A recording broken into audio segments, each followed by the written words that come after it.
Le pétrole brut a bondi à 119 $ le baril avant de se replier à 115 $, entraînant une baisse d'environ 0,8% à 0,9% des trois principaux indices américains. Le détroit d'Ormuz, par lequel transite 20% du pétrole mondial, reste partiellement bloqué alors que le conflit iranien entre dans sa troisième semaine. La guerre a déjà coûté 16,5 milliards de dollars aux États-Unis au cours des 12 premiers jours, soit une moyenne de 1,38 milliard de dollars par jour.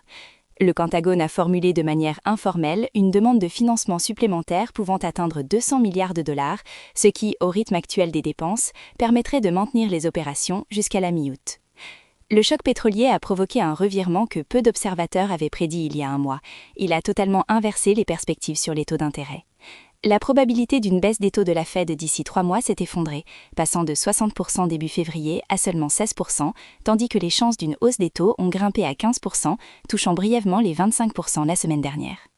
Le président de la Fed, Jerome Powell, a maintenu les taux inchangés dans une fourchette de 3,5 à 3,75%, mais a admis « Nous ne savons tout simplement pas ce que le conflit iranien signifie pour l'économie », une phrase qu'il a répétée 17 fois lors de sa conférence de presse.